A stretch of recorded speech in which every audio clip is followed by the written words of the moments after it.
Hey guys, ChiefTV Teach here, and I'm going to teach you guys about speedrunning. Now, if you've ever played a video game, you probably know what speedrunning is, but if you've never tried it, or maybe tried it a couple times, I'm going to give you some tips to maybe improve your times, or maybe even crack that leaderboard. Make sure you're comfortable with the game, and have a good understanding of most of the levels. You don't ever want to go in blind speedrunning, because obviously a death will kill your time.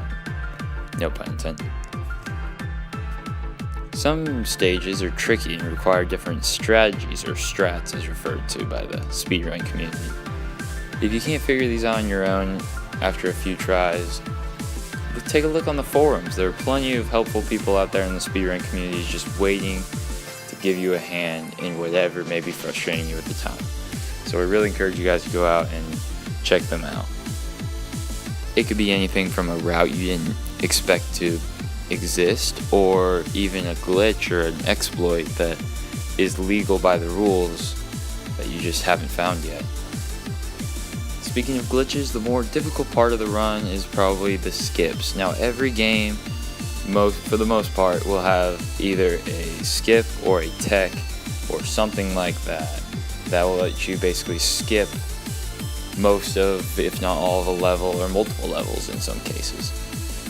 It really just depends on the game, and I recommend watching YouTube channels like A+ Start or Glitch Fest.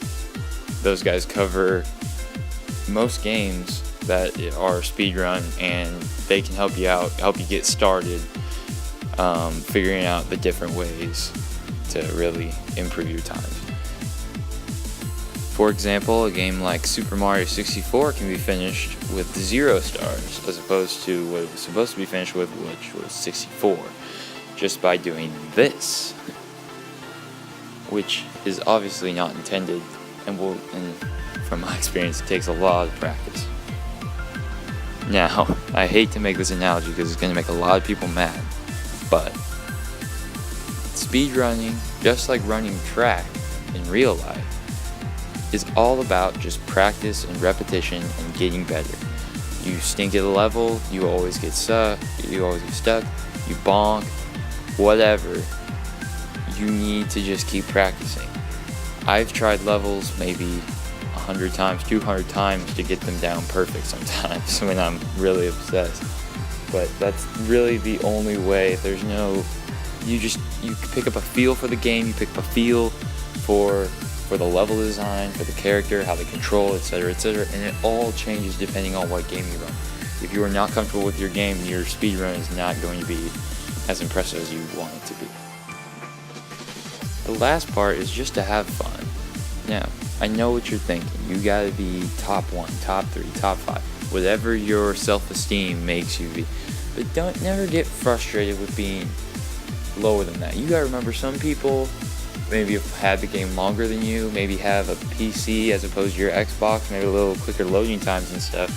All that factors in. What's important is having fun, maybe having someone with you, and but the best feeling for me is knowing how many rage quits I had on my first playthrough, just to beat a deathless run in, under 2 hours. It's an insanely accomplishing feeling to me. And follow these steps, and I hope you guys can do the same thing with whatever game you do, whether it be the classic Mario, the super fast Sonic games, or maybe a little slow, strategy game. Until next time, this is KHS ChiefTV.